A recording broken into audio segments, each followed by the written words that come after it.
আসসালামু আলাইকুম। আশা করি যারা পার্টিসিপেন্ট আছেন তারা সবাই শুনতে পাচ্ছেন। সকলকে শুভা। সবাই কি ক্লিয়ারলি শুনতে পাচ্ছেন আমার কথা? জি। ওকে, থ্যাংক ইউ।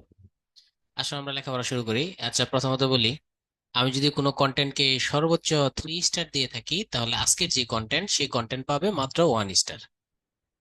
এর মানে আজকের কন্টেন্ট তুলনামূলক জান প্রাণ দিয়ে পড়তে হবে না, মাত্র 1 স্টারের টপিক এটা, হ্যাঁ। তুলনামূলক কম গুরুত্বপূর্ণ টপিক। আমাদের আজকে জান প্রাণ দেওয়া যাবে না, এখান থেকে প্রশ্ন কম আসে। ধরেন এই যে প্রথমে প্রশ্ন আসে দল ব্যবস্থা, বাংলাদেশের দল ব্যবস্থা কেমন। যেমন অপশনে প্রশ্ন এসেছিল বাংলাদেশ কি একদলীয় নাকি বহুদলীয়। যদি প্রশ্নটা আসে বাংলাদেশে একদলীয় না বহুদলীয়, তাহলে অ্যান্সার হবে কি বহুদলীয়। আবার যদি প্রকৃত পক্ষে কথাটা লাগাই দেয় যে প্রকৃত পক্ষে বাংলাদেশ একদলীয় বহুদলীয় না দ্বিদলীয়, তখন আবার অ্যান্সার হবে কি দ্বিদলীয়। তাহলে যদি বলা হয় বাংলাদেশের প্রকৃত অবস্থা কি সাংবিধানিক সাংবিধানিক বৈশিষ্ট্য বহুদলীয়, কিন্তু যদি বলা হয় প্রকৃত পক্ষে বাংলাদেশ কয় দলীয়, তাহলে দ্বিদলীয়। আপনারা সবাই জানেন এদেশে প্রধান দল দুইটা, আওয়ামী লীগ এবং কি বিএনপি। তাই প্রকৃত পক্ষে বাংলাদেশ এই দুই দল বিদ্যমান, আর সাংবিধানিকভাবে বহুদলীয়। আশা করি বিষয়টা বুঝতে পেরেছেন, এখানে আর পড়া লাগবে না। আমি দেখি আপনারা অ্যান্সার দেখলে বুঝতে পারবো। বলেন তো দেখি, প্রকৃত পক্ষে বাংলাদেশ কয় দলীয়? প্রকৃত পক্ষে বাংলাদেশে কয় দলীয় শাসন চলে? হ্যাঁ, দ্বিদলীয়। Thank you. দ্বিদলীয়। এবার বলুন তো দেখি, বাংলাদেশ, আমি প্রকৃত পক্ষে কথাটা বললাম, এবার শুধু আমি বললাম বাংলাদেশে কয় দলীয় শাসন চলে সাংবিধানিক ভাবে, তখন হবে ম্যানি বহুদলীয়। থ্যাংক ইউ, হয়ে গেছে, আর দরকার নেই। এখানে ইম্পর্টেন্ট হচ্ছে প্রতিনিধিত্বমূলক গণতন্ত্র, অর্থাৎ যেখানে ভোট থাকে। প্রতিনিধিত্বমূলক গণতন্ত্র কেন বলা হয়? ভোট, আমরা যে সাধারণ জনগণ কি নির্বাচন করি? আমাদের প্রতিনিধি বা এমপি নির্বাচন করি। তাই আমাদের দেশে যে ডেমোক্রেসি সেটা হচ্ছে প্রতিনিধিত্বমূলক ডেমোক্রেসি। এখানে বিরোধী দলকে বলা হয় বিকল্প সরকার। এখন অনেক উন্নয়নশীল দেশে আবার ছায়া মন্ত্রিসভা, উন্নত দেশে ছায়া মন্ত্রিসভা থাকে। যেমন ধরেন ইউকে তে একটা আছে মন্ত্রিসভা, যারা সরকারি দল, যারা সরকারি দল তারা গঠন করে মন্ত্রিসভা। আবার যারা বেসরকারি দল, সরকারি দল নয়, যারা বিরোধী দল, তারা গঠন করে ছায়া মন্ত্রিসভা। আপনারা অনেকেই জানেন, ঠিক না? তাহলে বিরোধী দল গঠন করে ছায়া মন্ত্রিসভা আর সরকারি দল গঠন করে মন্ত্রিসভা। কিন্তু বাংলাদেশে ছায়া মন্ত্রিসভা আছে নাকি নাই বলেন? বাংলাদেশে ছায়া মন্ত্রিসভা আছে নাকি নাই?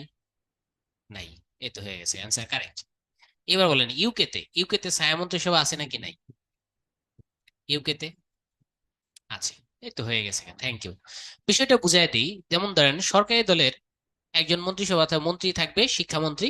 মনে করেন দীপুমণি। দীপুমণি হচ্ছে শিক্ষামন্ত্রী, দীপুমণি।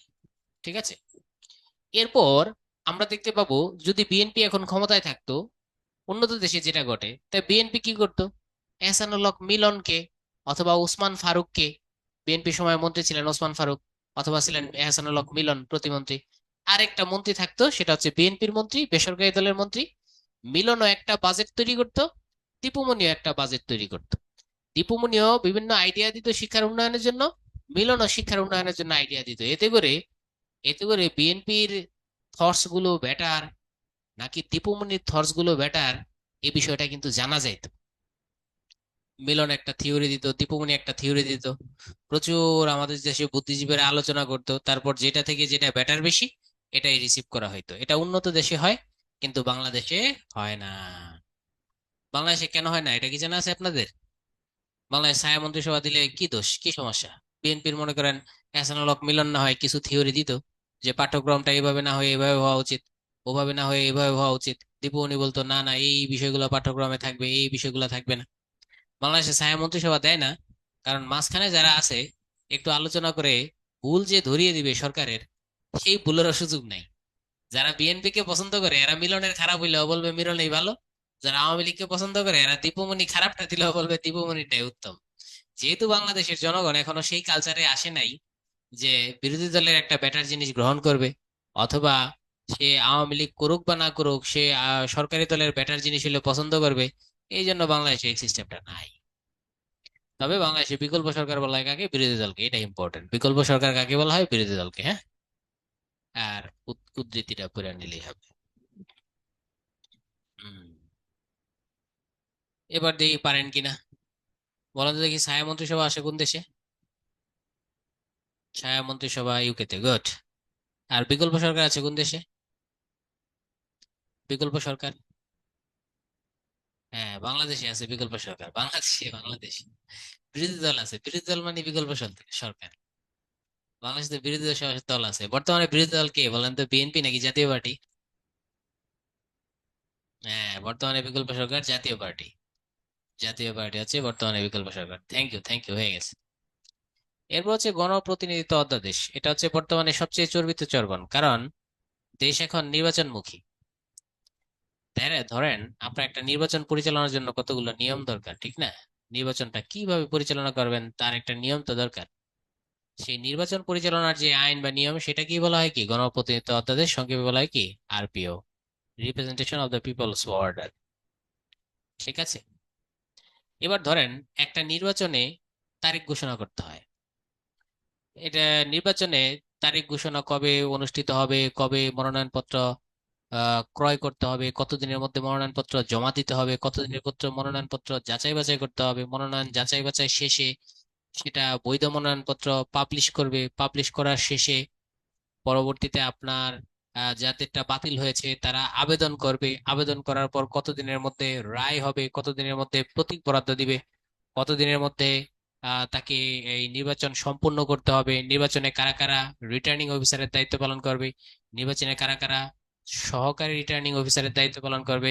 এই দুনিয়ার সব কিছু বর্ণনা করে যা থাকে তাকে আমরা সংক্ষেপে কি বলি? তফসিল। তফসিল মানে হচ্ছে বর্ণনা আর কি। আর এই যে কারা রিটার্নিং অফিসার হবে, যেমন ডিসিরা রিটার্নিং অফিসার হয়, ইউনোরা সহকারী রিটার্নিং অফিসার হয়। সাধারণত আমাদের দেশে ডিসিরা রিটার্নিং অফিসার হয়, সহকারী রিটার্নিং অফিসার হয় ইউনোরা। এই যে সমস্তগুলো এরা যে হয় কোন নিয়মে হয়? এরা হয় হচ্ছে আরপিও অনুসারে। একটা পোস্টারের সাইজ কেমন হবে সেটা আরপিও তে বলা আছে। তারপর হচ্ছে স্বতন্ত্র প্রার্থী হতে হলে 1% ভোটারের স্বাক্ষর লাগবে, সেটাও আরপিও তে বলা আছে। একটা পোস্টারের মধ্যে শুধুমাত্র দলীয় প্রধানের ছবি থাকবে, বঙ্গবন্ধুর ছবিও থাকতে পারবে না, আবার জিয়াউর রহমানের ছবিও থাকতে পারবে না। আইদার সেটা খালেদার ছবি থাকবে বা শেখ হাসিনার ছবি ছবি থাকবে, দলীয় প্রধানের ছবি থাকবে। সেটাও কোথায় বলা আছে? আরপিও তে বলা আছে। অর্থাৎ প্রিজাইডিং অফিসার হবে ফার্স্ট ক্লাস অফিসাররা, সেটাও আরপিও তে বলা আছে। সহকারী প্রিজাইডিং অফিসার হবে সেকেন্ড ক্লাস অফিসাররা, সেটাও আরপিও তে বলা আছে। আদার্স অফিসাররা হবে পোলিং অফিসার, আরপিও তে বলা আছে। অর্থাৎ আপনি নির্বাচন সংক্রান্ত বলেন তো দেখি, এই নির্বাচন কমিশনের বর্তমানে সবচাইতে কোন আইনটা বেশি কাজে লাগবে? সবচাইতে এখন নির্বাচন কমিশন হাইবুল আউয়াল চোখে মুখে অন্ধকার দেখবে এই আইনটা ছাড়া। একটা আইন দিয়ে সে পুরো দেশ চালাবে এখন, নির্বাচনটা সংগঠন করবে সবকিছু। সেই আইনটার নামে হচ্ছে কি? আরপিও, 1972, গণপ্রতিনিধিত্ব অধ্যাদেশ 1972। ঠিক আছে, আশা করি আপনারা ক্লিয়ারলি বুঝতে পেরেছেন। তাহলে এবার বলেন তো দেখি, আমাদের দেশে নির্বাচন হয় কোন আইন অনুসারে?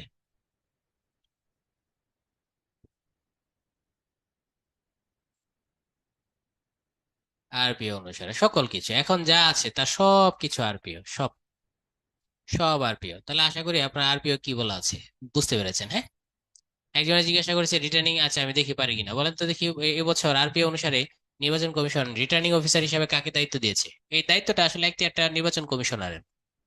নির্বাচন কমিশনার চাইলে অন্য কোনো ব্যক্তিকে রিটার্নিং অফিসার বানাইতে পারে।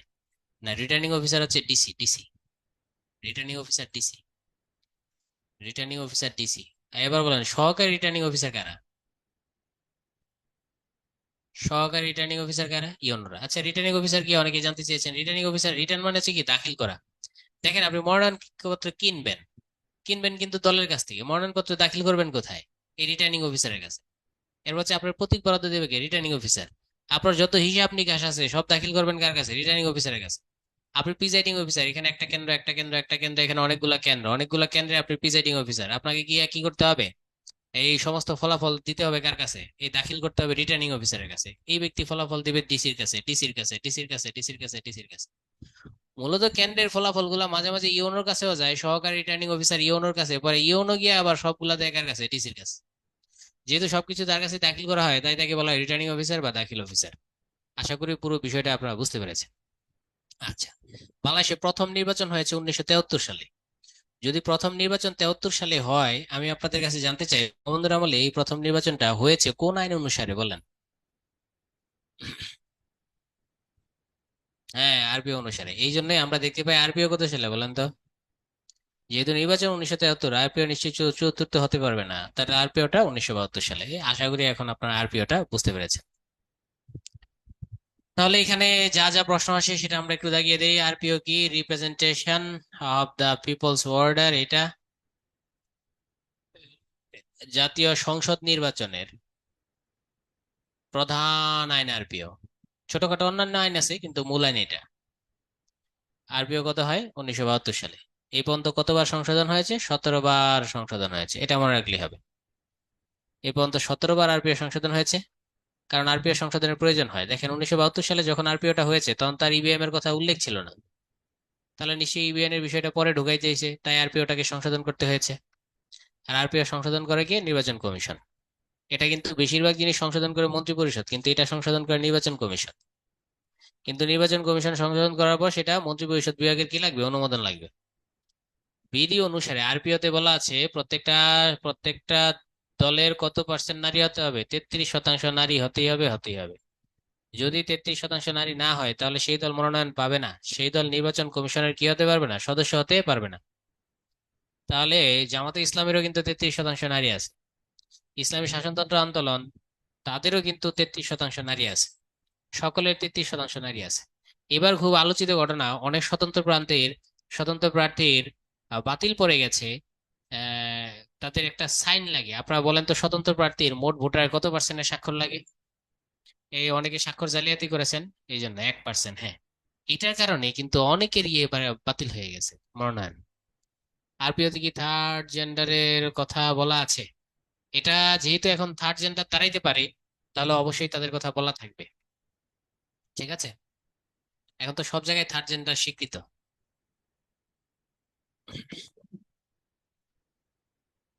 আচ্ছা, রাজনৈতিক দল কিসের ভিত্তিতে গড়ে ওঠে? তাহলে এটা হবে নীতি ও কর্মসূচির ভিত্তিতে। আসলে রাজনৈতিক দলের কাজ কি, ফাংশন কি? রাজনৈতিক দলের কাজ কি? রাজনৈতিক দলের কয়েকটা কাজ আমরা দেখতে পাই। একটা হচ্ছে তাদের একটা কি থাকে, তার একটা গোষ্ঠী থাকে, তার একটা গোষ্ঠীবদ্ধ থাকে। রাজনৈতিক দলের আরেকটা বৈশিষ্ট্য আমরা দেখতে পাই, তাদের কি থাকে, একটা মটো থাকে, লক্ষ্য ও উদ্দেশ্য থাকে। তাদের একটা লক্ষ্য ও উদ্দেশ্য থাকে। এরপর নীতি ও আদর্শ থাকে, তাদের নীতি ও আদর্শ থাকে। যেমন ধরেন, আওয়ামী লীগ বলে হচ্ছে বঙ্গবন্ধুর আদর্শ, বা আওয়ামী লীগ বলে হচ্ছে ধর্মনিরপেক্ষতাবাদ। আবার বিএনপি বলে কি? বিএনপি বলে হচ্ছে, বিএনপিও ধর্মনিরপেক্ষতাবাদের কাছাকাছি, বিএনপি যে কি ঠিক জানি না। জামাতে ইসলাম বলে ধর্মীয় রাজনীতি। কিন্তু আওয়ামী লীগ আদর্শ ধর্মনিরপেক্ষতাবাদ। বিএনপি আদর্শ কোনটা ঠিক আমার জানা নাই, তারা কোন নীতির উপর চলে। এরপর তারা সেই আদর্শ বাস্তবায়নে আরেকটা কাজ যেটা করে সেটা হচ্ছে কর্মসূচি প্রণয়ন করে। দেখবেন বিএনপি একের পর এক কর্মসূচি দিচ্ছে, আওয়ামী লীগ একের পর এক কর্মসূচি দিচ্ছে। তাহলে রাজনৈতিক দলের মূল বিষয়বস্তু নীতি ও আদর্শ কর্মসূচি। এই কর্মসূচির মাধ্যমে তারা প্রচুর পরিমাণে জনমত গঠন করে। রাজনৈতিক দলের কয়েকটা বিষয়বস্তু, এগুলো আবার আপনার রিটেনে লাগবে। তারা জনমত গঠন করে। বিএনপি বিএনপির পক্ষে তাদের কর্মসূচি দিয়ে জনমত নিতে চায়, আওয়ামী লীগ আওয়ামী লীগের পক্ষে কর্মসূচি দিয়ে জনমত নিতে চায়।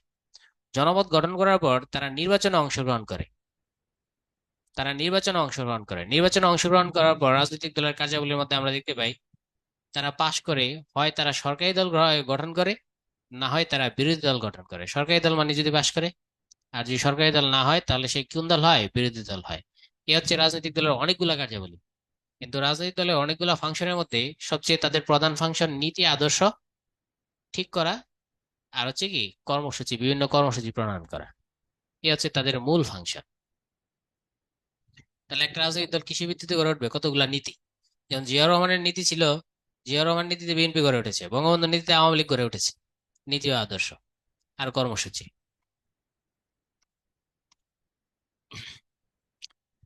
রাজনৈতিক দলের নিবন্ধন প্রথা, আগে নিবন্ধন ছিল না। এই জন্য আমরা দেখতে পাই এখন কিন্তু বর্তমানে 44টা দল আছে, ঠিক না? কিন্তু আমরা আগের যদি ইতিহাস দেখতে পাই, এমনও নির্বাচন গেছে যে সমস্ত নির্বাচনে 78টা দল প্রতিদ্বন্দ্বিতা করছে। এবার যদি 78টা দল যদি প্রতিদ্বন্দ্বিতা করে, তাহলে আপনার যে ব্যালটটা হবে, ব্যালটের সাইজ হবে এত বড়, বিশাল সাইজ হবে ব্যালটের। কেন ব্যালটের সাইজটা আপনার এত বড় হবে? কারণ আপনাকে এখানে আওয়ামী লীগ, এখানে একটা নৌকা দিতে হবে, এখানে ধরেন বিএনপি, এখানে আপনাকে ধানের শীষ দিতে হবে, এখানে জাতীয় পার্টি, এখানে আপনাকে কি দিতে হবে, লাঙ্গল দিতে হবে, এখানে হচ্ছে আপনার আরেকটা মনে হয় কি আছে, মাইজ ভান্ডারি আছে, যাই হোক, গণফোরাম আছে, গণফোরাম হলে এখানে একটা সূর্য দিতে হবে। আপনাকে এভাবে 78টা কি দিতে হবে, মার্কা দিতে হবে। এই পর নির্বাচন কমিশন গেল গা পাগল হয়ে আছে, এত মার্কা দিয়া ব্যালট ছাপাইতে পারে না, এক পৃষ্ঠায় ব্যালট হয় না। ভয়ঙ্কর অবস্থা দাঁড়াইলো। পরবর্তীতে ব্যালট কি করা শুরু করলো, ব্যালট এভাবে বড় হওয়া শুরু হইলো, বড় হয়ে দুই পার্ট হইলো। এখানে দিল মনে করেন কিছু মার্কা, এই পাশে দিল কিছু মার্কা, এই পাশে ধরেন 30টা দিল, আবার এই পাশে দিল 30টা, এভাবে 60টা। এর মানে হচ্ছে নির্বাচনে খাজনার চাইতে বাজনা বেশি হয়ে গেছে।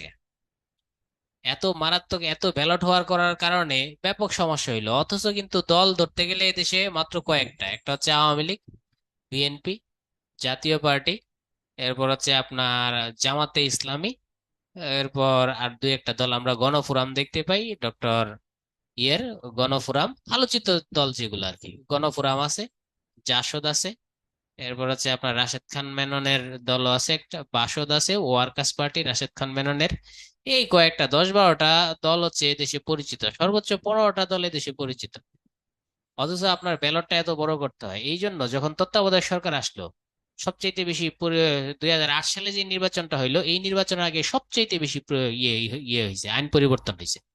আপনারা জানেন 2006 সালে তত্ত্বাবধায়ক এসেছিল, 6 সাল থেকে 8 সাল, 8 সালে যে নির্বাচনটা হইলো, এই নির্বাচনের আগে সবচেয়ে বেশি পরিবর্তন হয়েছে। আমরা তো আরপিও অনুসারে আগে দেখছি, আগে কিন্তু আপনার কি করতে পারতো, নেতার ছবি দিতে পারতো, কিন্তু 8 সালের নির্বাচনে বললো নেতার ছবি বাদ। আগে কিন্তু কালারফুল পোস্টার করতে পারতো, কিন্তু এই নির্বাচনে আইসা বললো ব্যয় কমানোর জন্য কালারফুল পোস্টার বাদ। আমরা দেখছি এই পর্যন্ত আরপিও সংশোধন হয়েছে 17 বার, আমরা এটাও পড়ছি সবচাইতে বেশি সংশোধন হয়েছে 2008 সালে। এরপর এসে স্বতন্ত্র, যে কেউ স্বতন্ত্র দাঁড়ায় যেত, একজন ভিক্ষুক ভিখারি সেও স্বতন্ত্র দাঁড়ায় যেত। এখন আর স্বতন্ত্র দাঁড়াইতে পারে না, অনেক স্বতন্ত্রবিদ বাদ পড়ছে। কেন বাদ পড়ছে? ওই যে 1% স্বাক্ষর নিতে হয়, 1% স্বাক্ষর অ্যারেঞ্জ করতে পারে না, যদিও অ্যারেঞ্জ করে তাও ভুয়া। ওই ভুয়া অ্যারেঞ্জ করার কারণে রিটার্নিং অফিসার যিনি থাকেন, ডিসি থাকেন, তিনি কি করেন, আস্তের উপর তার সেই স্বতন্ত্র পদটাকে বাতিল করে দেন। মোট কথা বলতে পারেন, মোট কথা বলতে পারেন যে এখন একটা শৃঙ্খলা এসেছে। আগে যে সে অনেক বিপদে পড়তো নির্বাচন কমিশনাররা, যে এত ব্যালট, এত মার্কা, নাম নাই ধাম নাই, একটা লোক ধাম করে দাঁড়ায় গেছে গা, কিন্তু খরচ তো ব্যাপক বেড়ে গেছে গা। এই ঝামেলাগুলা থেকে এখন এই 1%-এর শর্ত দেওয়ার কারণে এই ঝামেলা থেকে মুক্ত হয়েছে।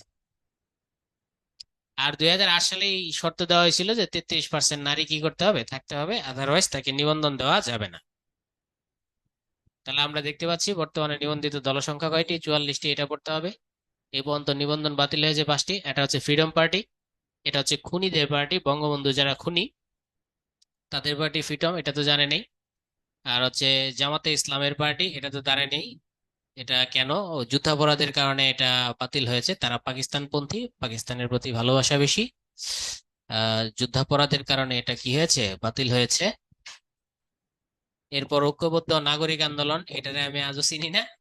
পিডিপি প্রগতিশীল, এটা হচ্ছে ইয়ার পার্টি, শফিউল আলম প্রধান নামে একজন ছিল, এই প্রধানের পার্টি, এটা নিষিদ্ধ হয়েছে, কারণ এটা হচ্ছে এটা শফিউল আলম প্রধান ইয়ের ছাত্রলীগের, ঢাকা বিশ্ববিদ্যালয়ের ছাত্রলীগের 7 জন ছাত্রলীগের নেতাকে একটা গাড়ির মধ্যে ব্রাশ ফায়ার করে হত্যা করেছিল। পরে এই প্রধানের সাজা হয়েছিল, পরে জিয়াউর রহমান এসে তার 7 বছরের বা যাবজ্জীবন, তার যাবজ্জীবন কারাদণ্ড হয়েছিল। পরে জিয়াউর রহমান আসার পর এই প্রধানকে কি করে দিল, ক্ষমা করে দিল প্রেসিডেন্টের পাওয়ারে। সে এই প্রধানকে, শফিউল আলম প্রধানকে ক্ষমা করে দিল। ক্ষমা করে দেওয়ার পর পরবর্তী সে জিয়াউর রহমানের ছত্রছায়ায় ছিল, সেই পিডিবি, প্রগতিশীল গণতান্ত্রিক দল, পিডিবি গঠন করেছিল। আহ, শফিউল আলম প্রধানেরটা এই জায়গায় হবে, একটু ভুল হয়েছে আমার। শফিউল আলম প্রধান সে এই জাগপা গঠন করেছিল, আর পিটিবি গঠন করেছিল ওই যে বললাম 2006 সাল থেকে 8 সাল পর্যন্ত আপনার যে তত্ত্বাবধায়ক সরকার ছিল, এই সময়টা হচ্ছে ফেরদৌস আহমেদ কুরেশি, সাবেক ছাত্রলীগ সভাপতি ছিল ফেরদৌস আহমেদ কুরেশি। এই ফেরদৌস আহমেদ কুরেশি হচ্ছে এই পিটিবি গঠন করেছিল। পরবর্তী এই পিটিবি বাতিল করা হয়েছে, আর জাগপা যেটা ওই শফিউল আলম প্রধানের, সেটাও কি করা হয়েছে, বাতিল করা হয়েছে। এই পাঁচটা হচ্ছে বাতিল করা হয়েছে। তাহলে ফ্রিডম পার্টি কি? বঙ্গবন্ধুর খুনিদের পার্টি। জামাতে ইসলাম যুদ্ধাপরাধীদের দায় বাতিল। ঐক্যবদ্ধ নাগরিক এরা কেন যায় না? এই পিটিবি হচ্ছে তত্ত্বাবধায়ক সরকারের সময় অনেক জ্বালানি দিয়েছিল, বেগম জিয়ারে জেলে ঢুকাইছে, তখনও পিডিবি খুশি ছিল। শেখ হাসিনা জেলে ঢুকাইছে, এই পিডিবি খুশি হয়েছিল। পিডিবি নিজেই কি হইতে চাইছিল? রাষ্ট্রের নেতা, কিংস পার্টি বলা হয়তো তখন তাকে। আর শফিউল আলম প্রধান, সে সাজাপ্রাপ্ত ছিল, পরে জিয়াউর রহমান তাকে মাফ করে দিয়েছেন। এই ঘটনা নিয়ে এই পাঁচটা দলকে পরবর্তীতে আমরা দেখতে পাই নিষিদ্ধ করে। সবশেষ নতুন রাজনৈতিক দল, এটা একটু মনে রাখতে হবে, বাংলাদেশ কংগ্রেস। এদের প্রতীক ডাব, এটা দরকার নাই আমাদের। সবশেষ হচ্ছে বাংলাদেশ কংগ্রেস, এটা মনে রাখলে চলবে। আরো কয়েকটা আমরা দেখতে পাচ্ছি, সেটা হচ্ছে বিএনএম, এগুলোকেও কিংস পার্টি বলা হয়। এগুলো হচ্ছে আওয়ামী লীগের ইন্ধনে এই সমস্ত পার্টি। আর বাংলাদেশ সুপ্রিম পার্টি, এটাও। আর তৃণমূল বিএনপি, তৃণমূল বিএনপি অনেক আগে নাজমুল হুদা এটা গঠন করেছিল, তৃণমূল বিএনপি। এদেরকে এখন কিংস পার্টি নামে ডাকা হয়। তাহলে আমরা যে কয়েকটা আইটেম একটু জানতে চাই, তাহলে আমাদের হবে। বলেন তো দেখি, আরপিও পর্যন্ত কতবার সংশোধনী হয়েছিল? 17 বার। গুড, হয়েছে। সবচেয়ে কত সালের নির্বাচনের আগে সবচেয়ে বেশিবার আরপিও সংশোধন হয়েছে? 2008 সালের নির্বাচনের আগে আরপিও সবচেয়ে বেশিবার সংশোধন হয়েছে। থ্যাংক ইউ, হয়েছে আপনাদের। এবার বলেন তো, আপনি যদি স্বতন্ত্র প্রার্থী হইতে চান, তাহলে আপনার কত পার্সেন্ট ভোটারের স্বাক্ষর লাগবে? দু একজন প্রশ্ন করছেন, কিন্তু প্রশ্নগুলা ওই কমেন্টস এর ভারে চলে যাচ্ছে ভাই, দেখতে পাচ্ছি না পুরোপুরি। 1% লাগবে, থ্যাংক ইউ, হয়ে গেছে। বলেন তো, রিটার্নিং অফিসার কে হয় একটা জেলায় এবছর? রিটার্নিং অফিসার কে?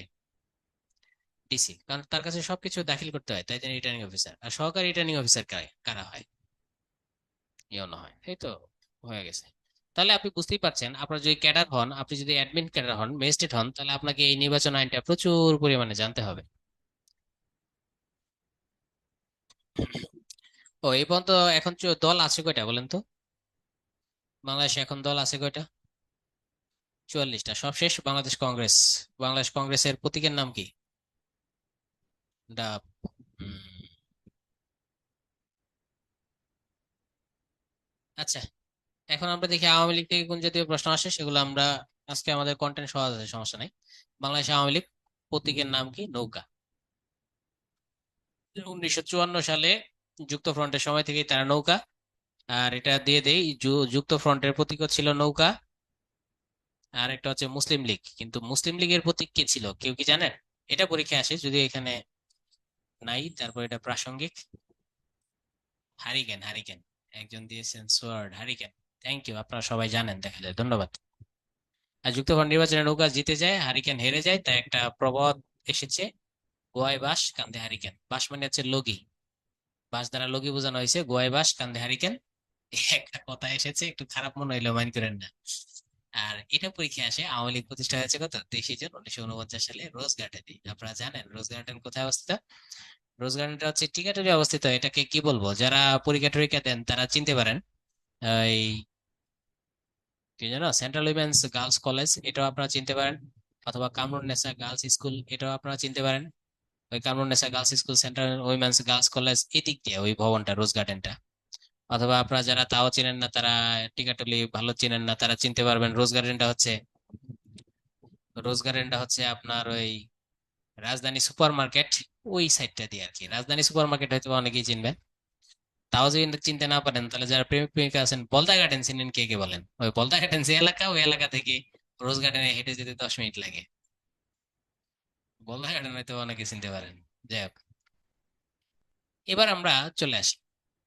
তাহলে 49 সালে যখন এই আওয়ামী লীগটা গঠন করা হইল, তখন আমাদের যে কোনো সংগঠনের একটা প্যাটার্ন আমরা বুঝতে হবে। সংগঠনের প্যাটার্নটা আপনারা বুঝেন কিনা? সংগঠনের গুরুত্বপূর্ণ পদ হচ্ছে প্রেসিডেন্ট। আপনারা কি সংগঠনের প্যাটার্ন বুঝেন? তাহলে আমি একটু আর আলোচনা করবো না, যদি না বুঝেন তাহলে 1 মিনিট আলোচনা করে দেবো, তাহলে বলে দিই। সবচাইতে গুরুত্বপূর্ণ পদ হচ্ছে প্রেসিডেন্ট, যে কোনো সংগঠনের প্রেসিডেন্ট হচ্ছে সর্বোচ্চ গুরুত্বপূর্ণ। এরপর হচ্ছে জিএস। জিএস মানে হচ্ছে জেনারেল সেক্রেটারি। জেনারেল সেক্রেটারি, তাকে সংক্ষেপে জিএস বলা হয়, সংক্ষেপে আমি জিএস এ লিখলাম। জিএস মানে হচ্ছে জেনারেল সেক্রেটারি। এরপর দ্বিতীয় সর্বোচ্চ গুরুত্বপূর্ণ পদ হচ্ছে এটা। তাহলে উনি হচ্ছেন সুপ্রিম পাওয়ার, যে কোনো সংগঠনের উনি সবচেয়ে বেশি পাওয়ার থাকে। দ্বিতীয় সর্বোচ্চ পাওয়ার থাকে কার? General secretary. এরপর আপনাকে আমরা দেখতে পাবো কয়েকটা পদ।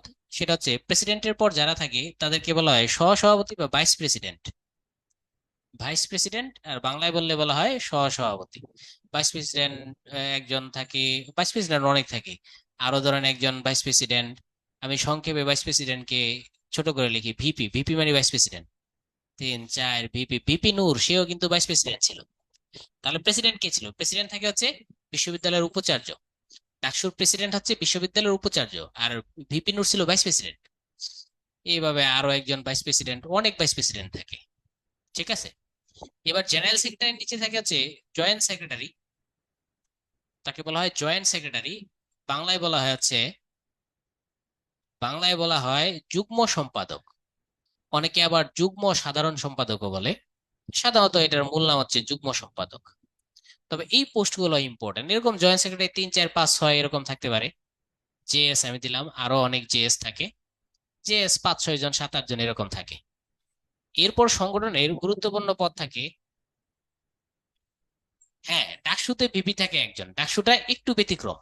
ডাকসুতে ভিপি একজনই থাকে, কারণ নির্বাচিত পোস্ট তো। ডাকসুটা একটু ব্যতিক্রম ভাইয়া। ডাকসুটা একটু ব্যতিক্রম অন্যান্য সংগঠন দেখেন। ছাত্রলীগ বলেন, ছাত্র দল বলেন, বা আওয়ামী লীগ বলেন, বা বিএনপি বলেন, সব এই প্যাটার্নে চলে, আর ডাকসুটা একটু ব্যতিক্রম। এরপর আপনি দেখতে পারবেন এরপর আপনি দেখতে পারবেন সাংগঠনিক সম্পাদক। এরপরে যে কোনো প্যাটার্নের সংগঠনের খুব গুরুত্বপূর্ণ পদ থাকে হচ্ছে সাংগঠনিক সম্পাদক। ওনাকে আমরা আর তার ইয়া দিলাম না, সাংগঠনিক সম্পাদক এই পোস্টটাও খুব গুরুত্বপূর্ণ পদ থাকে। যারা সংগঠনের নেতা, তার সাংগঠনিক সম্পাদক অনেক গুরুত্বপূর্ণ পদ। এটাকে আপনি তৃতীয় সর্বোচ্চ পদ বললেও বলতে পারেন। তৃতীয় সর্বোচ্চ বলা যায় না, কারণ এই পদটা খুব দামি। যারা দামি পদ এদের আমি সাইন দিয়ে দিলাম। আবার খুব দামি, এরা হচ্ছে খুব দামি পদ, সাংগঠনিক সম্পাদক। এরপর কোন একটা দলের গুরুত্বপূর্ণ পদ থাকে, সেই পদের নাম হচ্ছে দপ্তর সম্পাদক। তাহলে আপনারা দলটা বুঝলে কে করো কত বড় নেতা সেটা বুঝবেন। হায় হায় রে, আমার কি সব গেল নাকি? দেখি ফিরে আসে কিনা। ও, ফিরে আসছে, ফিরে এসেছে। এই দপ্তর সম্পাদক, আমি এটা অন্য কালার নেই তাহলে বোঝা যাবে। এরপর যে গুরুত্বপূর্ণ পদ থাকে সেই পদগুলো হচ্ছে দপ্তর সম্পাদক। আমি এরপর আর বেশি আলোচনা করব না। আর বাকি অন্যান্য অনেক পদ থাকে, এগুলো হচ্ছে বেশি গুরুত্বপূর্ণ পদ। এরপর আরেকটা গুরুত্ব থাকে, সেটা হচ্ছে প্রচার সম্পাদক পদ। তারপর গুরুত্ব হচ্ছে সাংস্কৃতিক বিষয়ক সম্পাদক, ছাত্র রাজনীতি বিষয়ক সম্পাদক, হোস্টেল বিষয়ক সম্পাদক, আপ্যায়ন বিষয়ক সম্পাদক, অর্থ বিষয়ক সম্পাদক, প্রচার বিষয়ক সম্পাদক, এই বংশং আরো থাকে সম্পাদক পোস্ট। আর সম্পাদক পোস্টের নিচে যারা থাকে তাদের নাম থাকে সহ সম্পাদক। সহ সম্পাদকও অনেকগুলো থাকে, সবশেষে সবচাইতে কনিষ্ঠ যারা তাদের নাম থাকে সদস্য। এই হচ্ছে একটা সংগঠনের প্যাটার্ন। তাহলে আমরা বুঝতে পারলাম সর্বোচ্চ প্রেসিডেন্ট হচ্ছে কি গুরুত্বপূর্ণ হচ্ছে প্রেসিডেন্ট। আর প্রেসিডেন্টের পর যিনি গুরুত্বপূর্ণ তিনি হচ্ছে ভাইস প্রেসিডেন্ট। কেন? কারণ প্রেসিডেন্ট মারা গেলে তিনি ভারপ্রাপ্ত প্রেসিডেন্ট হন, তার তাই গুরুত্ব একটা আছে। আর জয়েন্ট সেক্রেটারি যে মারা যায় বা কোনো কারণে বহিষ্কার হয়, তাহলে ইনি হবেন কে? সেক্রেটারি। তাই এই দুইটা পদ আবার খুব ক্রুশাল, গুরুত্বপূর্ণ। এবার আসুন, যখন আওয়ামী লীগ গঠন হয়েছে তখন প্রেসিডেন্ট ছিলেন ভাসানী, মাওলানা আব্দুল হামিদ খান ভাসানী। আওয়ামী লীগ যখন গঠন হয়েছে তখন সেক্রেটারি ছিলেন হচ্ছে শামসুল হক। আবার অনেকে মনে করেন লেখক সৈয়দ শামসুল হক কিনা। এই শামসুল হককে আপনারা অনেকেই জানেন, ওনার বাড়ি হচ্ছে টাঙ্গাইলে, শামসুল হকের বাড়ি টাঙ্গাইলে। উনি জেলে থাকতে থাকতে, নতুন বিয়ে করে পাকিস্তানে বলে জেলে গিয়েছিল। তারপর জেলে থাকতে থাকতে, এই যে বউ সারা থাকতে থাকতে, জেলের মধ্যে পচতে পচতে পচতে পচতে একসময় সে পাগল হয়ে গেছে, পাকিস্তানি বাহিনী নির্যাতনে সে পাগল হয়ে গেছে শামসুল হক। আর এই যে পোস্টটা, এই পোস্টটাই ছিলেন হচ্ছে বঙ্গবন্ধু। আর বঙ্গবন্ধু 1949 সালের 23 জুন তো এটা প্রতিষ্ঠা হয়েছে। তখন বঙ্গবন্ধু নিজেও জেলে ছিলেন। আবার বঙ্গবন্ধু ছবি আঁকা অবশ্য অপরাধের মধ্যে পড়ে, কেউ আবার মাইন্ড করেন না। বঙ্গবন্ধু তখন জেলে ছিলেন, জেলে থাকা অবস্থায় তাকে কি পদ দিয়েছে? যুগ্ম সম্পাদক পদটা তাকে দেওয়া হয়েছে। এটাই পরীক্ষা আসে বঙ্গবন্ধু কোন পদে ছিলেন, তাহলে আনসার হবে কি যুগ্ম সম্পাদক। তাহলে প্রেসিডেন্ট কে ছিলেন? মাওলানা আব্দুল হামিদ খান ভাসানী। সেক্রেটারি কে ছিলেন? শামসুল হক।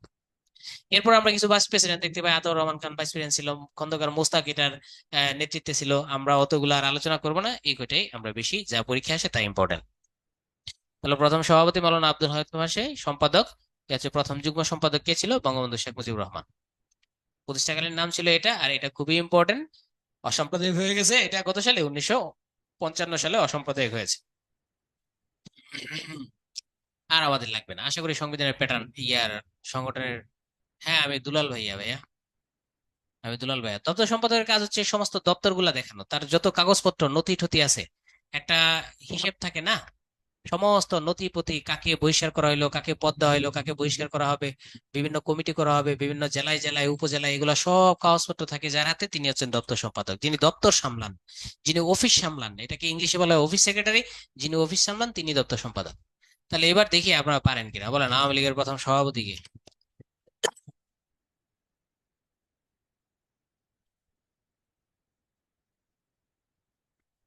আওয়ামী লীগের সভাপতি পাওয়া গেছে, ভাসানী। এবার সেক্রেটারি কে বলেন? মৌলানা ভাসানী। সেক্রেটারি কে? সৈয়দ শামসুল হক, গুড। এরপর হচ্ছে আওয়ামী লীগের সেক্রেটারি হয়ে গেলে, এবার আওয়ামী লীগের জয়েন্ট সেক্রেটারি কে ছিল?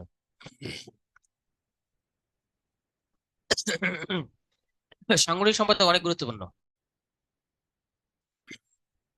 হ্যাঁ, বঙ্গবন্ধু ছিল জয়েন্ট সেক্রেটারি। এখন এখানে একটা কথা আমি আপনাকে বলে দিই, দেখেন খেয়াল করে দেখেন, যিনি জয়েন্ট সেক্রেটারি থাকে তার কিন্তু দুইটা প্রমোশনের সুযোগ থাকে। একটা হচ্ছে তিনি সেক্রেটারি হইতে পারেন, একটা প্রমোশন পায়। আর একটা প্রমোশন পায় তিনি প্রেসিডেন্টও হইতে পারেন। এবং বঙ্গবন্ধু শুরু করেছিলেন জয়েন্ট সেক্রেটারির মাধ্যমে, আমরা সেটা জানি। জয়েন্ট সেক্রেটারি হয়েছেন কত সালে? তিনি 49 সালে। নিশ্চয়ই তিনি এক সময় জেনারেল সেক্রেটারি হয়েছেন, আরেকবার তিনি প্রেসিডেন্টও হয়েছেন। এবার আপনারা জানেন আওয়ামী লীগের জেনারেল সেক্রেটারি তিনি কত সালে হইলেন, প্রেসিডেন্ট কত সালে হইলেন? যদি জানা থাকে তাহলে ইয়েস বলুন, অথবা সালটা লিখে দেন। না, এগুলা ভোটের মাধ্যমে, কখনো কখনো ভোটের মাধ্যমে হয়, কখনো কখনো ছাড়াই হয়। আচ্ছা, তিনি জিএস হয়েছেন 1953 সালে। জিএস হয়েছেন 1953 সালে। আর তিনি প্রেসিডেন্ট হয়েছেন কত সালে? 6 দফার সময়। তাহলে প্রেসিডেন্ট হয়েছেন কত সালে বলেন? 1966 সালে। এই তো হয়ে গেছে। তাহলে একটা 53, একটা 66, এই দুইটা মনে রাখলে হবে। তাহলে আমরা তার তিনটা জীবন একখানে আপনাদের দিয়ে দিলাম এবং একটা সাংগঠনিক কাঠামো বোঝাতে চেষ্টা করলাম। দানের শীষ আসেন, তাহলে দানের শীষের নিশ্চয়ই একটা প্রেসিডেন্ট আছে। যিনি দানের শীষের প্রেসিডেন্ট, বেগম জিয়া তো নিজেকে আবার ইয়ে পছন্দ করেন না, আপা বললেও পছন্দ করেন না, ম্যাডাম বললে পছন্দ করেন। তিনি নিজেকে আবার প্রেসিডেন্ট বলেন না, তার পদটার নাম হচ্ছে চেয়ারপারসন। তার পদের নাম কি? চেয়ারপারসন, প্রেসিডেন্ট পদমর্যাদা, এটা হচ্ছে বেগম জিয়া। এরপর যিনি ভাইস প্রেসিডেন্ট থাকেন, মানে সিনিয়র ভাইস প্রেসিডেন্ট, দ্বিতীয় ভাইস প্রেসিডেন্ট, অর্থাৎ যিনি হচ্ছে এই প্রেসিডেন্ট কোনো ক্রমে না থাকলে, মারা গেলে তিনি ডাইরেক্ট হবে। এবার বলেন তো সিনিয়র ভাইস চেয়ারম্যান কেটা? সিনিয়র ভাইস চেয়ারম্যান কে? বিএনপিটা তারেক রহমান, এই তো হয়ে গেছে। সিনিয়র ভাইস চেয়ারম্যান হচ্ছে তারেক রহমান, এই হচ্ছে ঘটনা। আর এরা আবার, আমরা যেটাকে আওয়ামী লীগের যেটাকে সেক্রেটারি বলি, আর সেটা হচ্ছে বিএনপি সেটাকে মহাসচিব বলে। আওয়ামী লীগের সেক্রেটারি মানে ওবায়দুল কাদেরের পদমর্যাদা, আর বিএনপির মহাসচিব আহ আলমগীর সাহেবের পদমর্যাদা সেম। হ্যাঁ, ফখরুল আলমগীর, মির্জা ফখরুল আলমগীর, মির্জা ফখরুল ইসলাম আলমগীর, উনি হচ্ছেন মহাসচিব বা সেক্রেটারি। এই হচ্ছে বিএনপির ঘটনা। বিএনপি একটা বিষয়, আগে এটা ছিল জাগদল, আগে এটার নাম ছিল কি? জাগদল। পরবর্তীতে জাগদলকে কি বানানো হয়েছে? বিএনপি। বিএনপি প্রতিষ্ঠা হয়েছে 1900 কত সালে? 78 সালে। প্রথমে এর নাম কি ছিল? জাগদল, জাতীয় গণতান্ত্রিক দল। পরবর্তী জিয়াউর রহমান যে কোনো কারণে মনে করলেন যে জাগদলটা ভালো লাগছে না, তারপর তিনি এটাকে কি করলেন? বিএনপি করলেন 1900 কত সালে? 78 সালে। 78 সালে বিএনপি করে 79 সালে তিনি কি দিলেন? তিনি নির্বাচনে গেলেন। সেই নির্বাচনে জিয়াউর রহমান জিতলেন। তাহলে মোটামুটি আমরা জানি। আর এখন তো বিএনপির আমলে আসবে না, যদি বিএনপির আমল আসে তাহলে এটা পড়েন, জিয়াউর রহমানের কত দফা কর্মসূচি ছিল? 19 দফা। বঙ্গবন্ধু 6 দফার আলোকে তিনি 19 দফা দিয়েছিলেন। এই যে বিএনপির চেয়ারপারসন বেগম খালেদা জিয়া, আর ভাইস চেয়ারম্যান হচ্ছে তারেক রহমান, আর বর্তমান মহাসচিব ফখরুল ইসলাম আলমগীর। শেষ। জাতীয় পার্টি এগুলো আমাদের মোটামুটি নিষ্প্রয়োজন, এগুলো আপনারা সবাই জানেন। জাতীয় পার্টি কার? জাতীয় পার্টি আমি সংক্ষেপে দুই একটা বলে দিই। জাতীয় পার্টি হচ্ছে কি? এরশাদ। এদেশে জাতীয় পার্টিকে কম চিনল মানুষ, এরশাদকে বেশি চিনে। এরশাদের দলের নাম হচ্ছে জাতীয় পার্টি। জাতীয় সমাজতান্ত্রিক দল এটা হচ্ছে ইনুর দল, ইনুর, ইনুর দল। এটা কিন্তু অনেক পুরাতন, এটা বঙ্গবন্ধুর বিরোধিতা করেছিল শুরুতেই, দেশ স্বাধীন হওয়ার পরপরই তারা গঠিত হয়েছে। ইনু 1972 সালে। বাংলাদেশ কমিউনিস্ট পার্টি এটা হচ্ছে কমরেড মনি সিং এর বাড়ি, মনি সিং এর দল, কমরেড মনি সিং এর দল। এটা কিন্তু একটু পাশে লিখে দিই, যে সমস্ত দলগুলো মুক্তিযুদ্ধের সময় ছিল তাদের নামটা একটু লিখে দিই, যারা মুক্তিযুদ্ধে অংশগ্রহণ করেছিল। তাহলে আপনারা একটা ফ্লেভার পাবেন মুক্তিযুদ্ধের সময় কোন দল ছিল। আওয়ামী লীগ এটা তো বলা নিষ্প্রয়োজন, এটা তো বলা নিষ্প্রয়োজন। জাতীয় পার্টি মুক্তিযুদ্ধের সময় ছিল না। জাসদ, জাসদও মুক্তিযুদ্ধের সময় ছিল না, তবে জাসদের নেতারা মুক্তিযোদ্ধা ছিল। জাসদের নেতারা সবাই মুক্তিযোদ্ধা ছিল। এরাই পরবর্তী বঙ্গবন্ধুর বিরোধিতা শুরু করে। কমিউনিস্ট পার্টির মনি সিং, উনি একজন বিখ্যাত মুক্তিযোদ্ধা ছিলেন। আর কমরেড মনি সিং এরটা একটু আমি আপনাদের বলে দিই, যে মুজিবনগর সরকারটা গঠন হয়েছিল, সেই মুজিবনগর সরকারের আপনারা পড়েছেন যারা উপদেষ্টা ছিলেন, সেই উপদেষ্টাদের মধ্যে কয়েকজন আমরা দেখতে পাই। এক হচ্ছে মাওলানা ভাসানী। মাওলানা ভাসানী তিনি একজন উপদেষ্টা ছিলেন, মাওলানা ভাসানী। তারপর কমরেড মনি সিং, তিনিও এই মুজিবনগর সরকারের একজন উপদেষ্টা ছিলেন। ও মাওলানা ভাসানীর দল কিন্তু, যদি আমরা দেখতে পাই আওয়ামী লীগ, পরে আওয়ামী লীগ তিনি ছেড়ে দিয়েছেন, পরে তিনি ন্যাপ করেছেন, এটা কি আপনাদের জানা আছে? ভাসানী আওয়ামী লীগ ছেড়ে দিয়ে ন্যাপ করেছেন 57 সালে, জানা আছে কি আপনাদের? আচ্ছা, 57 সালে কাকমারি সম্মেলন আপনারা পড়েছেন। কাকমারি সম্মেলনে তিনি বলেছেন আসসালামু আলাইকুম পাকিস্তানকে প্রায় পরীক্ষা আসে। ওই কাকমারি সম্মেলনের পরে তিনি আওয়ামী লীগ ছেড়ে দেন। আওয়ামী লীগ ছেড়ে দিয়ে তিনি কি করেন?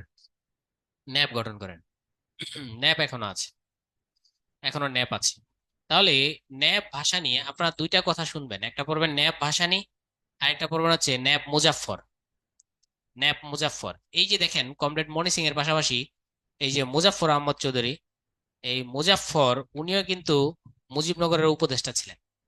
আরেকজন উপদেষ্টা ছিলেন মনোরঞ্জন ধর। এই চারজনে মুজিবনগর সরকারের কি ছিলেন? উপদেষ্টা। এদের দলের নাম আমি একটু বলে দিই। ন্যাপ মানে হচ্ছে ন্যাশনাল আওয়ামী পার্টি, ওনারটা হচ্ছে ন্যাপ। মুজাফফরেরটাও কিন্তু ন্যাপ। মনি সিং এরটা হচ্ছে communist party, Bangladesh communist party বা কমিউনিস্ট পার্টি। আর মনোরঞ্জন ধরটার নাম হচ্ছে কংগ্রেস। ভারতের যেরকম কংগ্রেস, এই কংগ্রেসের আদলে মনোরঞ্জন ধর উনি ছিলেন কংগ্রেসের নেতা, মুজাফফর ছিলেন ন্যাপের নেতা, ভাসানী ছিলেন ন্যাপের নেতা, মনি সিং ছিলেন ন্যাপের নেতা। ন্যাপ যখন ভাসানী করলেন তখন মুজাফফর আর ন্যাপ একসাথে ছিল, কিন্তু কিছুদিন পরে ন্যাপও আবার ভাসানীর ভেঙে গেল, তখন হয়ে গেল ন্যাপ মুজাফফর, ন্যাপ ভাসানী। কিছুদিন আগে আপনারা এরকম একটা দল দেখেছেন, যে দল ভেঙে এখন দুই টুকরা হয়েছে, বলেন তো সেই দলেরও এখন দুইটা নাম, দুইটা দুইজন নেতা, আপনারা বলেন সেই দলটার নাম কি?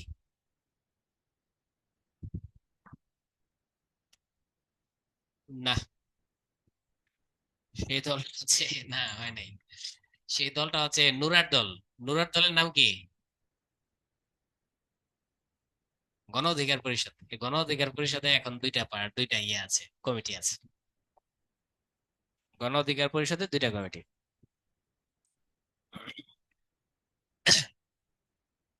তাহলে এখানে একটা লিঙ্ক আপনারা মনে রাখবেন, খুবই গুরুত্বপূর্ণ এটা, যে মুক্তিযুদ্ধের সময় এরা কিন্তু কাজে লেগেছিল।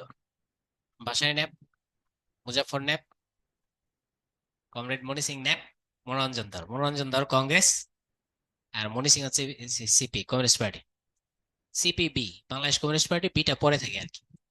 আর মনি সিং এর একটা মেলা হয়, আপনারা দেখি মনি সিং এর এলাকার লোক আছেন কেউ? ওই এলাকায় মনি সিং এর নামে একটা বড় মেলা হয়,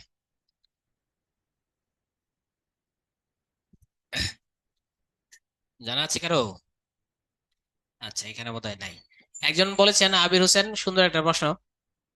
ওনার বাড়ি হচ্ছে নেত্রকোনায়, ইয়ার মনি সিং এর বাড়ি হচ্ছে নেত্রকোনা, হুমায়ুন আহমেদের এলাকা। বঙ্গবন্ধুর বিরোধিতা কেন করেছেন ভাই? এটা অনেক বড়, বঙ্গবন্ধুর সাথে তারা এর অনেকগুলা নীতি নৈতিকতা মিলে না, এই জন্য তারা বিরোধিতা করেছে।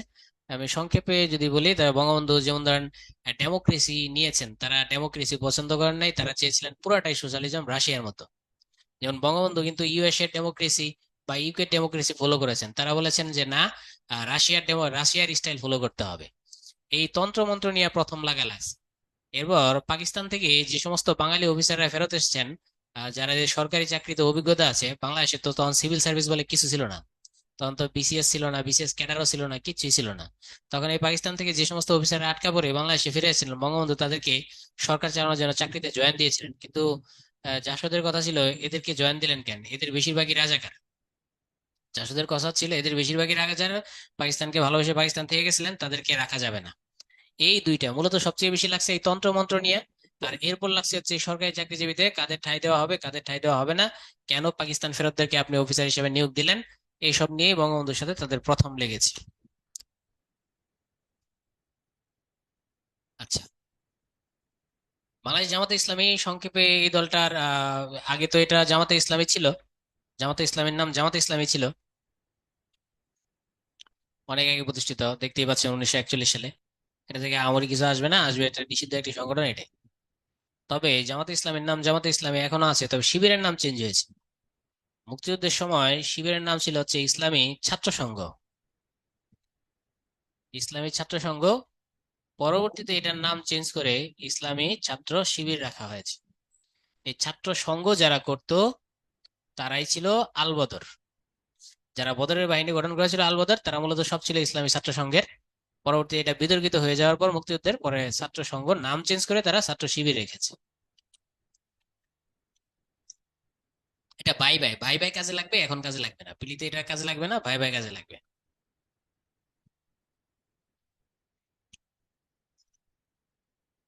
বঙ্গবন্ধু আওয়ামী লীগের সভাপতি ইতিমধ্যে আমি বলছি। জয়েন্ট সেক্রেটারি কত সালে বলেন? এরপর বলবেন জেনারেল সেক্রেটারি কত সালে? এরপর বলবেন প্রেসিডেন্ট কত সালে? সবার আগে বলেন জয়েন্ট সেক্রেটারি কত, এক নাম্বারটা অ্যান্সার দেন। পরে অনেকে সিরিয়াল ধরে অ্যান্সার দিয়ে দিছে। আচ্ছা, এক নাম্বারটা 49 সালে হয়ে গেছে। তারপর বলেন জেনারেল সেক্রেটারি কত সালে? 53, 53 অ্যান্সার কারেক্ট। এবার বলেন প্রেসিডেন্ট কত সালে? Good, thank you. সবাই কারেক্ট অ্যান্সার দিয়েছে। আমি তারপর অ্যান্সারটা দিয়েছি এখানে 49 সালে জেলে থাকা অবস্থায়। এখানে হচ্ছে 53 সালে যখন যুক্ত ফ্রন্ট গঠন করা হয়। একটা দেখেন, যুক্ত ফ্রন্ট, একটা প্রশ্ন এসেছিল যুক্ত ফ্রন্ট গঠন, আর একটা হচ্ছে যুক্ত ফ্রন্ট নির্বাচন, দুইটা সাল আলাদা। বলেন এই প্রশ্নটা বলেন, যুক্ত ফ্রন্ট গঠন কত সালে? হ্যাঁ, যুক্ত ফ্রন্ট গঠন কিন্তু 53 সালে। গুড। এবার বলেন তো যুক্ত ফ্রন্ট সরকার গঠন কত সালে? যুক্ত ফ্রন্টের সরকার গঠন, সরকার গঠন হচ্ছে 54 সালে। হ্যাঁ, নির্বাচন হচ্ছে 54 সালে, সরকার গঠন হচ্ছে 54 সালে, কারেক্ট অ্যান্সার। সুতরাং এই জায়গায় একটু সূক্ষ্মভাবে অ্যান্সার দিতে হবে। আর প্রেসিডেন্ট হয়েছেন তিনি 66 সালে।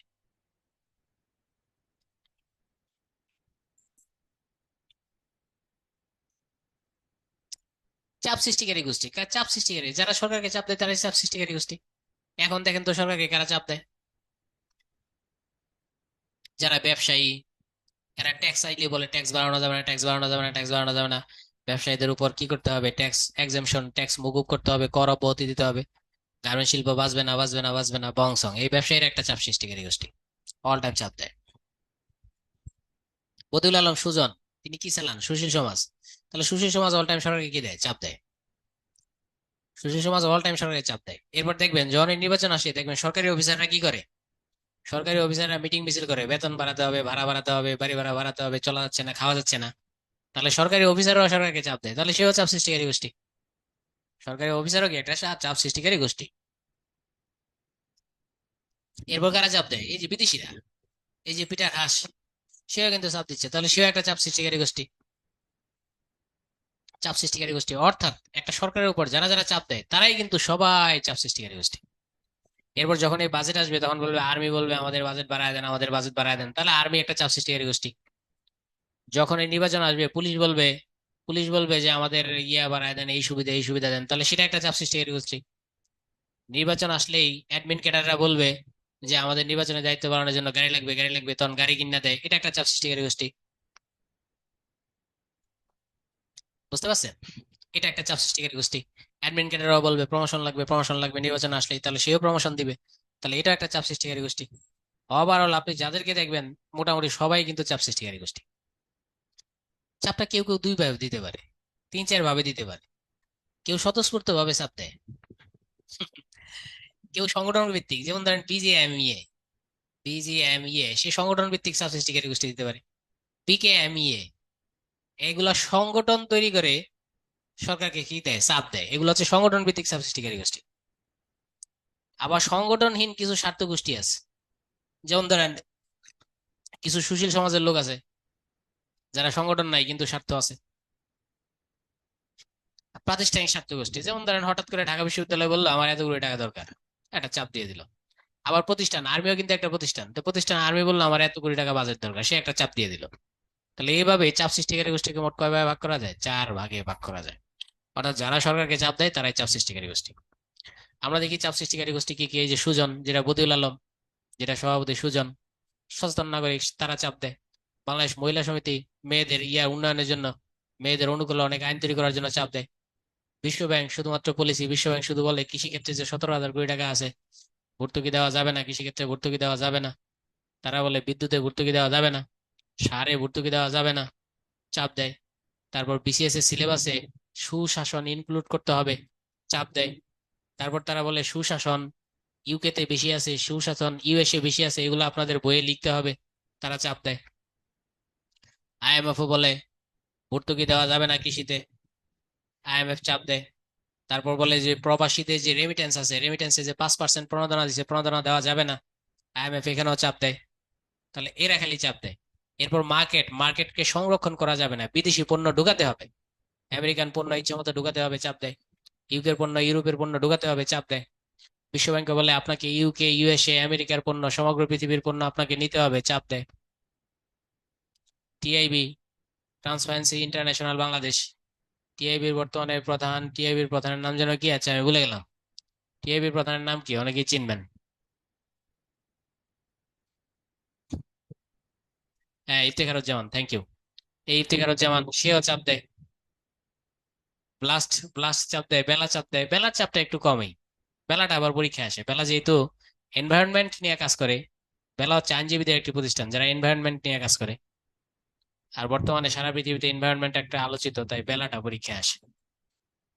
এছাড়া চাপ দেয় কারা, যাদের শিল্প আছে, শিল্প কারখানা আছে, এরা বলে এই পলিসি নেওয়া যাবে না, শিল্প গার্মেন্টস শিল্প ধ্বংস হয়ে যাবে, ওই পলিসি নেওয়া যাবে না, গার্মেন্টস শিল্প ধ্বংস হয়ে যাবে। ব্যবসায়ী গোষ্ঠী চাপ দেয়, সব চাপ। আর চাপ সব খায় কারা, সরকার। রাজনৈতিক দল ও চাপ সৃষ্টিকারী গোষ্ঠীর মধ্যে পার্থক্য কি, একটা জিনিস তো বুঝেই গেছেন, রাজনৈতিক দলের একটা কি থাকে। তো বলেন তো দেখি কোনটার। এক, রাজনৈতিক গোষ্ঠী। দুই হচ্ছে চাপ সৃষ্টিকারী গোষ্ঠী, কার কোনো আদর্শ থাকে না, বলেন। হম, এই তো বুঝে গেছেন। তাহলে রাজনৈতিক দলের একটা আদর্শ আছে, চাপ সৃষ্টিকারী গোষ্ঠীর আদর্শ নাই। এবার বলেন দেখি কারা জনগণের কল্যাণ নিয়ে অত চিন্তা করে না। এক না দুই, রাজনৈতিক না চাপ সৃষ্টিকারী গোষ্ঠী? হ্যাঁ, 2 নাম্বার, তারা জনগণের কল্যাণ নিয়ে কোনো চিন্তা করে না, কিন্তু রাজনৈতিক গোষ্ঠী কিন্তু চিন্তা করে। তবে একটু পার্থক্য আছে, রাজনৈতিক গোষ্ঠী ক্ষতিও করে আবার ভালোও করে, আর চাপ সৃষ্টিকারী গোষ্ঠী ভালোও করে না ক্ষতিও করে না, নিজেদের স্বার্থ দেখে। রাজনৈতিক দল হচ্ছে এমন একটা বিষয় যারা ক্ষতিও করে ভালোও করে। এবার বলেন তো কাদের নিজস্ব সাংগঠনিক সক্ষমতা তেমন নেই, চাপ সৃষ্টিকারী গোষ্ঠীদের সাংগঠনিক সক্ষমতা নেই। এবার বলেন কারা নির্বাচনে অংশগ্রহণ করে, এক না দুই? পার্থক্যটা আমি বুঝাচ্ছি, কারা নির্বাচনে অংশগ্রহণ করে, এক, হ্যাঁ। এবার কারা সরকারি দল গঠন করে অথবা বিরোধী দল গঠন করে, হ্যাঁ। তাহলে আপনারা আশা করি রাজনৈতিক দল আর চাপ সৃষ্টিকারী গোষ্ঠী, আপনাদের সবার অ্যান্সার কারেক্ট হয়েছে, কারণ প্রত্যেকটা উত্তর কারেক্ট, আমার আর এখানে কিছুই বলার নেই। এরা নির্বাচনে যায়, এরা নির্বাচনে যায় না, এদের একটা সংগঠন আছে, শক্তিশালী কাঠামো, এদের জেনারেলি নাই তো, তুই একটু থাকলেও থাকতে পারে নাম কাও আসতে।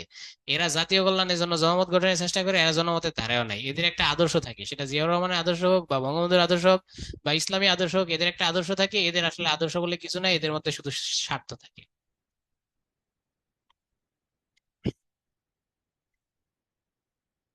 সুশীল সমাজ হচ্ছে রাষ্ট্রের প্রধান চাপ সৃষ্টিকারী গোষ্ঠী। এটা আছে, রাষ্ট্রের যে এত চাপ দেয়, এর মধ্যে সবচেয়ে বেশি চাপ কে দেয়, তাহলে দিবে সুশীলটা। কিছুদিন পর পরই দেখবেন 300 সুশীলের বিবৃতি, আবার কিছুদিন পর দেখবেন 600 সুশীলের বিবৃতি, বেগম জিয়ার মুক্তি চেয়ে 150 সুশীলের বিবৃতি। আবার এই 150 সুশীলের বিবৃতির অপোজিটে যে কি যেন, বেগম জিয়া ইতিমের টাকা খেয়েছেন, আবার তার সাজা হওয়াই উচিত, সে পক্ষে আরো 200 সুশীলের বিবৃতি। বুঝতে পারছেন, এইভাবে বিবৃতির পর বিবৃতি চলতেই থাকে। এই সুশীল সমাজ হচ্ছে প্রধান চাপ সৃষ্টিকারী গোষ্ঠী। এরপরে দেশি পেশাজীবী সংগঠন চাপ সৃষ্টি দেয়, যেমন ধরেন আপনারা জানেন ডাক্তারদের 2টা সংগঠন আছে। একটা হচ্ছে আওয়ামী লীগের আছে, আওয়ামী লীগের হচ্ছে স্বাধীনতা চিকিৎসক পরিষদ, সাচিব। বিএনপির একটা আছে মনে হয় বিএমএ, বিএনপির আমার জানা মতে বিএনপির ওটার নাম হচ্ছে বিএমএ, অথবা ড্যাবও হইতে পারে, ড্যাব না বিএমএ, যেন বিএনপিটার নাম ড্যাব নাকি বিএমএ, দেখি কি আছেন এখানে। ড্যাব, ড্যাব, ড্যাব। আর এটা হচ্ছে বাংলাদেশ মেডিকেল অ্যাসোসিয়েশন সোসাইটি, এটা দুইজনেরই। এটা সদস্য সাচিবেও হইতে পারে, এটা সদস্য সদস্য আবার ড্যাবও হইতে পারে। ড্যাব হচ্ছে বিএনপি ব্যাক, বিএনপি ডাক্তাররা ড্যাব করে, আর আওয়ামী লীগের ডাক্তাররা সাচিব করে। আর এদের দুইজনের যৌথ সংগঠনের নাম হচ্ছে বাংলাদেশ মেডিকেল অ্যাসোসিয়েশন, বিএমএ। তাহলে দেখেন বিএমএ কিন্তু একটা চাপ দেয়, যখন আওয়ামী লীগ ক্ষমতায় আসে তখন বিএম এর পক্ষ হয়ে সাচিব চাপ দেয়, আর যখন বিএনপি ক্ষমতায় আসে তখন বিএম এর পক্ষ হয়ে কি ড্যাবে চাপ দেয়। সকল এনজিও গুলা চাপ দেয়, ধর্মভিত্তিক প্রতিষ্ঠানগুলো, হেফাজতে ইসলাম অল টাইম সরকারকে চাপের উপর দিয়ে আছে, হেফাজতে ইসলাম।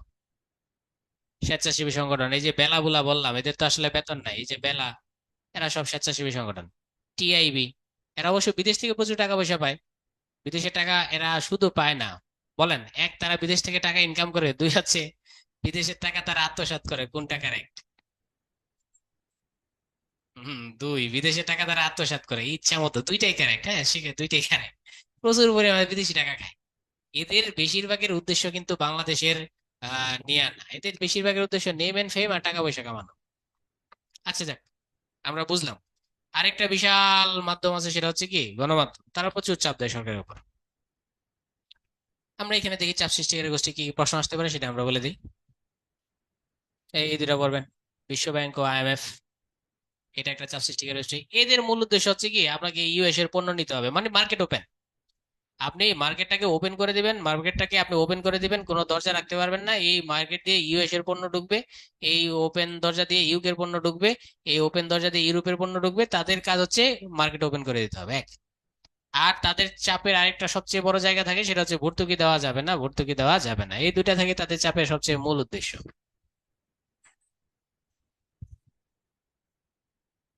চাপ সৃষ্টিকারের মূল উদ্দেশ্য হচ্ছে স্বার্থ, স্বার্থ উদ্ধার।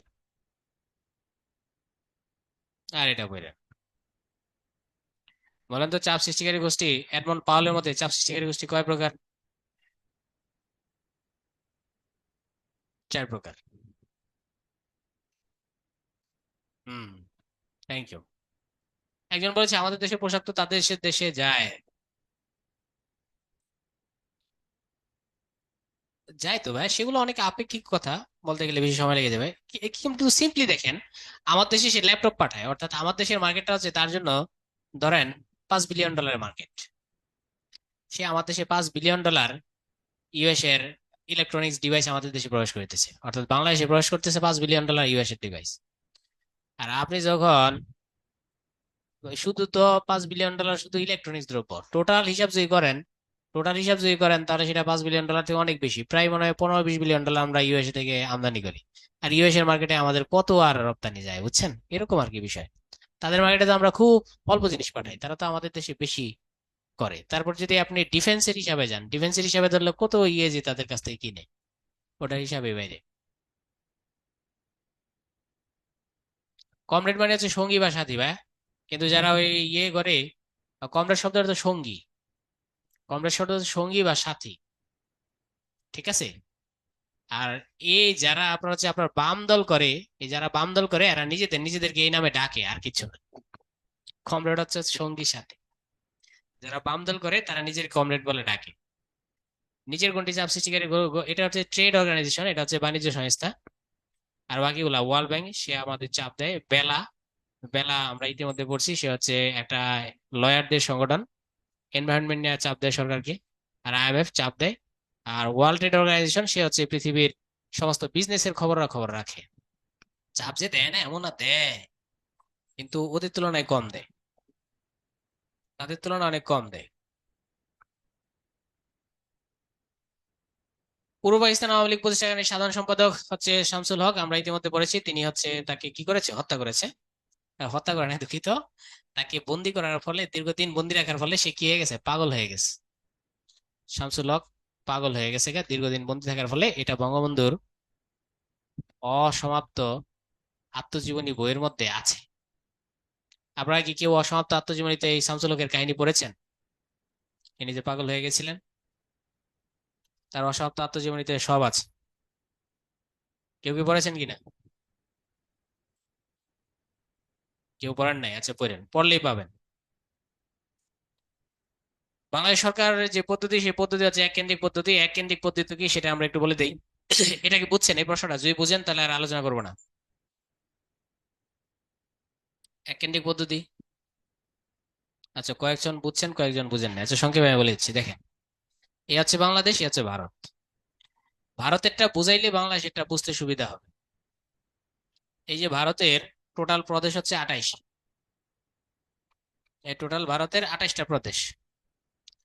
এই যিনি সমগ্র সেন্ট্রালের উপর যিনি বস, তিনি হচ্ছেন কে, পিএম।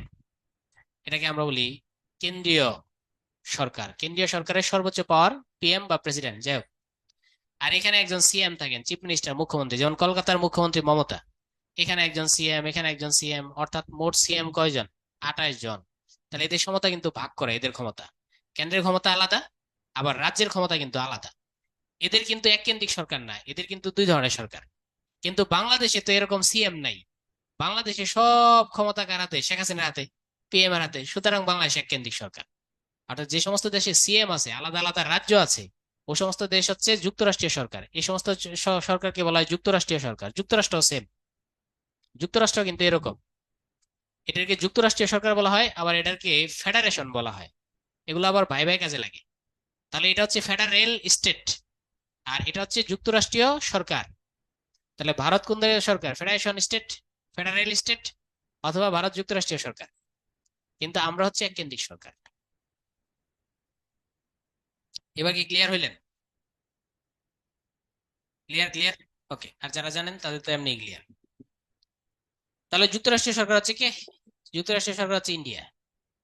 আর ইউএসএ নিজেও যুক্তরাষ্ট্রীয় সরকার, কারণ ইউএসএ একজন গভর্নর থাকে, একজন হচ্ছে প্রেসিডেন্ট থাকে। আর এই আলাদা আলাদা রাজ্যে ইউএস এর গভর্নর আছে কয়জন বলেন তো দেখি? ইউএস এর 50টা আছে স্টেট, তাহলে ইউএস এর গভর্নর কয়জন?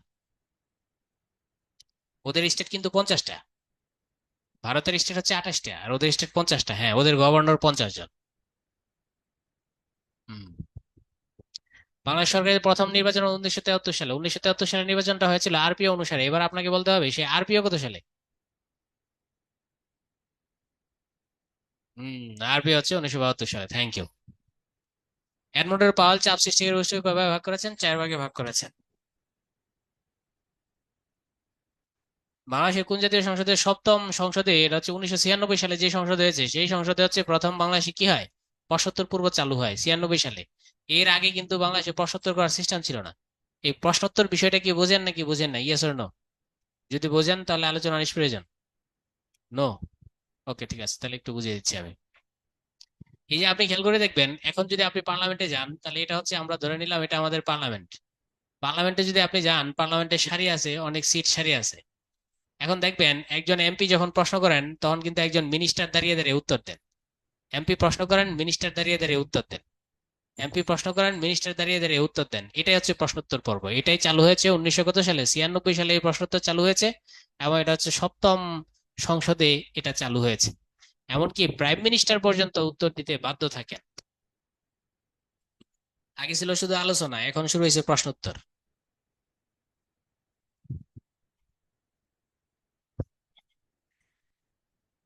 ঠিক আছে। তত্ত্বাবধায়ক সরকারের আইনটি জাতীয় সংসদে পাশ হয় কত সালে? 1996 সালে। 1996 সালে তত্ত্বাবধায়ক সরকারের আইনটা হয়েছিল। 1996 সালে আপনারা জানেন যে দুইটা নির্বাচন হয়েছে। 1996 সালের প্রথম নির্বাচন, 1996 সালে দ্বিতীয় নির্বাচন। প্রথম নির্বাচন তত্ত্বাবধায়ক সরকার ছিল না, বিএনপি একাই নির্বাচন করেছে।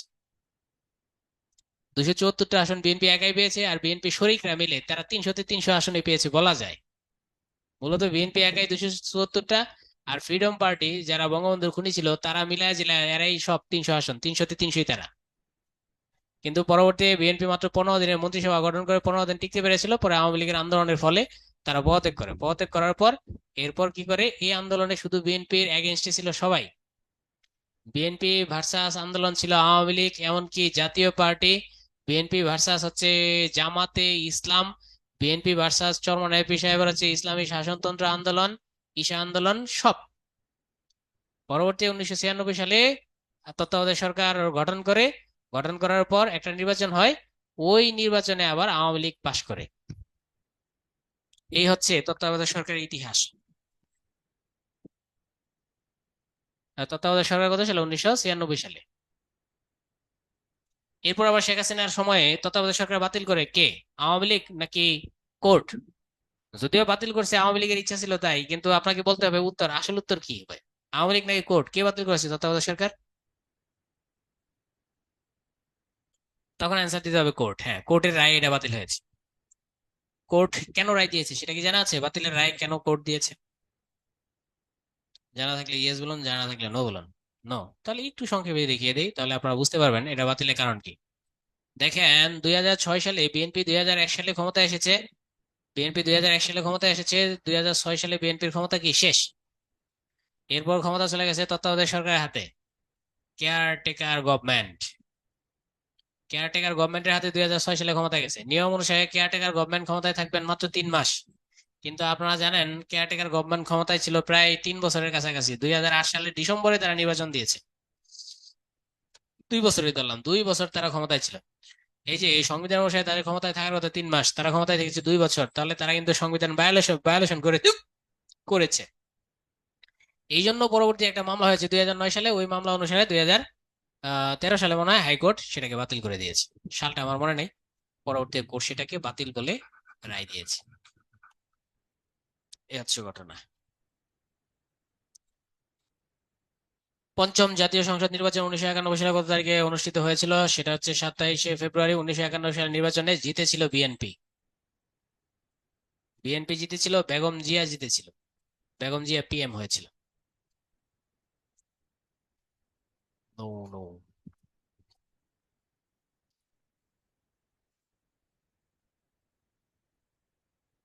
আচ্ছা, আমাদের আজকের কন্টেন্ট অনেক কম ছিল, অনেক কম, কোনো উপায় নাই।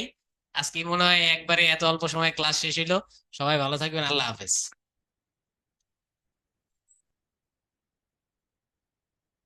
আর এখান থেকে প্রশ্ন কম। ভালোই হয়েছে, এত তাড়াতাড়ি একটা ক্লাস শেষ করা গেল।